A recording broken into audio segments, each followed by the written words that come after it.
റസൂലുള്ളാഹി സ്വല്ലല്ലാഹു അലൈഹി വസല്ലമ തങ്ങളെ നാം അറിയുമ്പോൾ ഏറ്റവും പ്രധാനമായി നാം അത് പഠിക്കുക പരിശുദ്ധ ഖുർആനിൽ നിന്നാണ്. ഖുർആനിൽ ഒരിടത്ത് പോലും അല്ലാഹുവിന്റെ പ്രവാചകനെ പടച്ച തമ്പുരാൻ യാ മുഹമ്മദു എന്ന് വിളിക്കുന്നില്ല, മുഹമ്മദേ എന്ന് പേര് ചൊല്ലിയിട്ട് വിളിക്കുന്നില്ല. പല ആളുകളും ആക്ഷേപം പറയാറുണ്ട്, പരിശുദ്ധമായ ഖുർആൻ ഇറക്കപ്പെട്ടത് നബി തിരുമേനി സ്വല്ലല്ലാഹു അലൈഹി വസല്ലമയുടെ പേരിലല്ലേ? സ്വല്ലൽ ഇലാഹു അലൻ നബി മുഹമ്മദി ഖൈറിൽ അനാമി വജാഅഹു തൻസീലു. വിശുദ്ധമായ ഖുർആൻ അവതരിപ്പിക്കപ്പെട്ടത് ഹബീബായ നബിയുടെ മേലിലാണ്. പക്ഷെ എന്നിട്ടെന്തേ ആ നബിയുടെ പേര് വിശുദ്ധ ഖുർആനിൽ വല്ലാതെയൊന്നും കാണുന്നില്ലല്ലോ.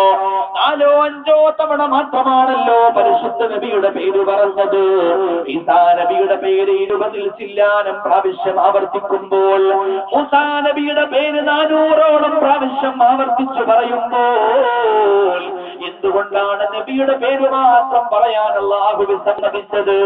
ചില കുബുദ്ധികൾ പറഞ്ഞു അത് നബിക്ക് അല്ലാഹുവിന്റെ പക്കൽ സ്ഥാനമില്ലാത്തത് കൊണ്ടാ. പക്ഷെ എന്റെ പ്രിയപ്പെട്ടവരെ, നമുക്ക് അങ്ങനെ സങ്കല്പിക്കാൻ പോലും സാധ്യമല്ല. എന്തുകൊണ്ടെന്നാൽ ഒരാളെ പേര് ചൊല്ലി വിളിക്കാതിരിക്കുക എന്നുള്ളത് അയാളെ ബഹുമാനിക്കാത്തത് കൊണ്ടല്ല. ആദരവും സ്നേഹവും കൂടുമ്പോഴും പേര് വിളിക്കാൻ കഴിയാതെ വരും. നമ്മുടെ പിതാവിനെ നമ്മൾ പേര് വിളിക്കാറില്ല, മൂത്ത ജ്യേഷ്ഠ സഹോദരങ്ങളെ നമ്മൾ പേര് വിളിക്കാറില്ല, ഉമ്മമാരെ നമ്മൾ പേര് വിളിക്കാറില്ല. എന്താണ് കാരണം? അവരോട് സ്നേഹമില്ലാത്തത് കൊണ്ടാണോ? ആദരവിന്റെ കുറവ് കൊണ്ടാണോ? ഒന്നുമല്ല. ആദരവിന്റെ പാരമ്യതയിൽ നിൽക്കുമ്പോൾ, സ്നേഹമങ്ങ് നിറഞ്ഞു തുളുമ്പുമ്പോൾ പേര് ചൊല്ലി വിളിക്കാൻ മാന്യതയുള്ള ഒരു മനുഷ്യനെ കൊണ്ട് സാധിക്കുകയില്ല. ഖാലി അയ്യാദ് റളിയല്ലാഹു അൻഹു ശിഫ എന്ന് പറയുന്ന ഗ്രന്ഥത്തിൽ പറയുകയാണ്, അല്ലാഹുവിന്റെ ഹബീബിന്റെ പേര് പരിശുദ്ധ ഖുർആൻ വല്ലാതെയൊന്നും പറഞ്ഞിട്ടില്ല. എന്താണ് കാരണമെന്നറിയുമോ?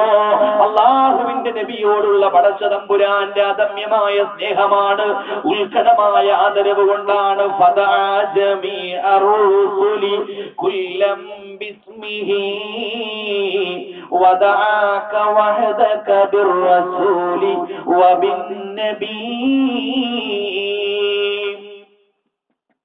ഈ ലോകത്തുള്ള എല്ലാ പ്രവാചകന്മാരെയും പരിശുദ്ധ ഖുർആനിലൂടെ അല്ലാഹു വിളിച്ചതെങ്ങനെയാണ്? പേര് ചൊല്ലിയാണ്. യഹ്യാ നബി അലൈഹിസ്സലാത്തു വസ്സലാമിനെ വിളിക്കുമ്പോൾ യാ യഹ്യാ ഖുദിൽ കിതാബ ബിഖുവ, യഹ്യാ നിങ്ങൾ അല്ലാഹുവിന്റെ നിയമങ്ങൾ ശക്തിയുക്തമായി കൈകാര്യം ചെയ്യണേ, അല്ലാഹുവിന്റെ വേദഗ്രന്ഥങ്ങൾ കരുത്തോടുകൂടെ കൈകാര്യം ചെയ്യണേ എന്ന് പറയാം. സക്കരിയ നബിയെ വിളിക്കുമ്പോൾ യാ സക്കരിയ ഇന്നാ നുബശ്ശിറുക ബിഗുലാമിൻ ഇസ്മുഹു യഹ്യാ, സക്കരിയ നിങ്ങൾക്ക് യഹ്യ എന്ന് പേരുള്ള ഒരു മകനിതാ പിറക്കാൻ പോകുന്നുവെന്ന് പറയാം. മൂസാ നബി അലൈഹിസ്സലാത്തു വസ്സലാമിനോട് ഒരു കാര്യം അന്വേഷിക്കുമ്പോൾ വമാ തിൽക ബിയമീനിക യാ മൂസാ, മൂസാ നബിയെ നിങ്ങളുടെ കയ്യിലിരിക്കുന്ന വസ്തുവിന്റെ പേരെന്താണെന്ന് ചോദിക്കാം. യഹ്യാ നബിയെ വിളിക്കാം, സക്കരിയയെ വിളിക്കാം, മൂസയെ വിളിക്കാം അലൈഹിസ്സലാത്തു വസ്സലാം. എന്നാൽ ഖുർആനിൽ എവിടെയും യാ മുഹമ്മദ്, മുഹമ്മദേ എന്ന് വിളിച്ചുകൊണ്ടുള്ള അഭിസംബോധന കാണില്ല. മറിച്ച് കാണുക എന്താ? യാ അയ്യുഹൻ നബിയു, അല്ലയോ നബിയേ, യാ അയ്യുഹർ റസൂൽ, സത്യസന്ധനായ അല്ലാഹുവിന്റെ ദൂതരേ, യാ അയ്യുഹൽ മുസ്സമ്മിൽ, മൂടിപ്പുതച്ചുറങ്ങുന്ന നബിയേ, യാ അയ്യുഹൽ മുദ്ദസ്സിർ. ഇങ്ങനെയുള്ള വിശേഷണ വാക്യങ്ങൾ മാത്രമാണ് കാണാൻ കഴിയുക. അത് സ്നേഹത്തിന്റെ പാരമ്യതയിൽ സംഭവിക്കുന്ന കേവലമായ ഒരു പ്രതിഭാസം മാത്രമാണ്.